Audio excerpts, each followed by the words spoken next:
Welcome to Kentucky Football Nation. Well, let's talk about the 9th game of the year, Florida at Kentucky on November 8th. Now, last year, Florida was 8-5 and 4-4 in the league, the SEC. Their coach is Billy Napier, who has struggled and is on the hot seat. But he gets a pass. He's working at it. But I tell you what, if he has one more bad year, I don't know if he's going to make it. Now, Vegas has them this year over under 7.5 games. So they think that they're going to be around the same 8-5 or 7-6. So we shall see. Their offense was not great. It was in the bottom of the SEC. It was 12th. They averaged 28 points a game, which is not bad. 386 yards per game, 225 pass, 161 yards rushing. Their defense was awful. 15th, next to last in the SEC. They gave up 376 yards a game, 23 points. They gave up 227 yards passing and 150 yards rushing. So their defense is supposed to be improved, but let's go over, before we go over this year's team, let's go over last year's Kentucky game. They just beat our ass. And this is the point of where we had just half our players had just quit. Like I said in the last game we previewed, Auburn. By this time, guys are just clocking out. And that's the first time I've ever seen a team quit on a Mark Stoops team where players just quit. But anyway, they beat us 40-28. They had 476 yards of offense. So they didn't have the next to last defense and the bad offense against us. 279 yards passing, 197 yards rushing, 8.2 yards of play. God, that's awful. So they just beat our ass. They were 6 for 12 on third down.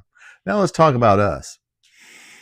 We only got 309 yards of offense, 165 passing, 144 rushing. 144 rushing was not bad, but we only averaged 4.5 yards a play. Now, I said they were 6 for 12 on third down. We were 4 of 13. Awful. Brock Vandergriff, once again, Auburn game, awful. This game, awful. 12 of 26 for 165 yards, 1 touchdown, 2 interceptions. They pulled him for Cutter Boley. What does Cutter Boley do? Comes in over 6. I think he threw a pick 6. He had an interception. I think it might have been a pick 6. Just a total breakdown, guys. I mean, just awful game. Like I said, they just beat us in every phase of the game. All right, let's talk about this year's Florida preview. Now, last year, like I said, Billy Napier's on the hot seat. After the Texas A&M game, they lost, and as he was walking off the field, I remember people were chanting, "Fire Billy, fire Billy." So now we have the 4th toughest schedule in the SEC. They have the 3rd toughest schedule in the SEC. We'll talk about that in a minute. So now last year they did have 4 wins down the stretch, and they did lose to Tennessee in overtime. So they could have been 9-4. So definitely an improvement for Billy Napier last year. But the bad news is, like us, they had the same tough schedule just like we do, which is not good for them. They have the number 7 recruiting class, so they have a top 10 class. Let's talk about their quarterback, DJ Lagway, because their first quarterback, Mertz, he either got benched or hurt. I can't remember. So Lagway comes in as a freshman. Now, he threw 12 touchdowns, but he also threw 9 picks. He led the SEC in yards per completion. Let's talk about the pros and cons. Pros: led the SEC in yards per completion and throws a great deep ball.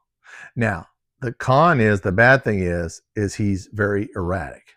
So let's hope he's erratic again. Of course, if they run the ball like they did on us, he won't have to be. But that's the book on him this year is, will he be erratic again? Because, like I said, they have a tough schedule. He's going to have to play better. And one more thing about Lagway. How hurt is he? Because, he didn't play in the spring. And I've went on some Florida and some SEC podcasts, as I've said before. Is he more hurt than what they're saying? most people are saying no, but there's some Florida people that are insiders that are saying he may be more hurt than what he is, what they're saying he is. Now, if you haven't watched my DJ Lagway watching film video, I just did a video on DJ Lagway. Go back and watch that where we watched film. Okay. Now, he's a good quarterback, but he's got to improve. So yeah, go back and watch my DJ Lagway video. Now, at some of their strengths on offense. At running back, they had depth. Okay. They have Montrell Johnson coming back. Now he's coming off of an injury. They have Jaden Baugh and Jacoby Jackson. So yes, their running back room is deep and they will run the ball. Wide receiver room, deep and talented is what most people are saying. They have Eugene Wilson. They picked up this Jay Sertivan from UCLA. They have Adrian Mazzell. And they also picked up 2 5-star high school wide receivers, Dallas Wilson, Fernell Brown. So look, their wide receiver room is loaded. So their offensive line, they return 4 starters. One of them's first team All-American center, Jake Slaughter. So yeah, their offense is solid. I don't know why they didn't win more than they did.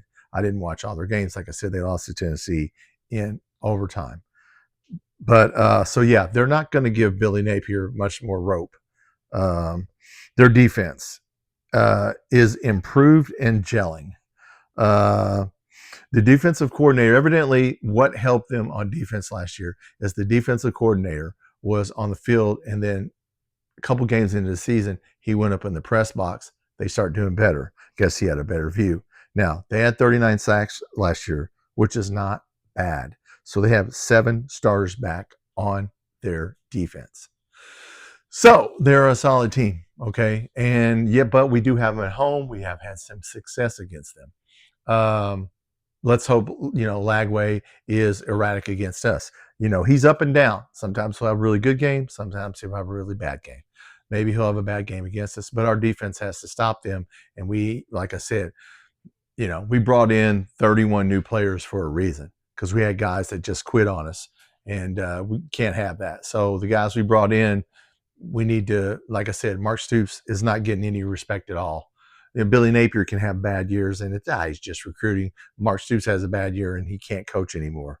But anyway, one thing I noticed about their podcast is, and all the SEC podcasts, I'm not trying to be negative, but this is just what's being said.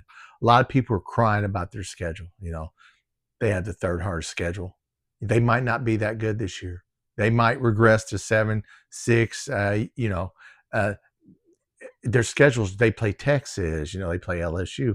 Well, nobody's saying that about us. We have the 4th hardest schedule. We play Texas. We play Georgia. Nobody's saying, oh, well, we need to give Mark Stoops and Kentucky a break. They could have they could be 5-7, or we don't get the same, as I've said in many of my videos, we don't get the same rope and leeway that they get. And I get it. We're not in the Good Old Boy Network. So if you haven't watched my DJ Lagway video, go back and watch that. But guys, if you're watching this video and you're not subscribed to the channel, please hit that subscribe button. If you're new to the channel, I have a shorts portion and I have a basketball section. So yes, we are going to do basketball, even though it's a football channel. And look, no disrespect to Florida. If Florida's Florida, okay, they deserve to be in the club. They've earned it. So anyway, next video coming up is, I think we have only a couple more games to do. Tennessee Tech. We will preview Tennessee Tech next. Once again, thanks for watching.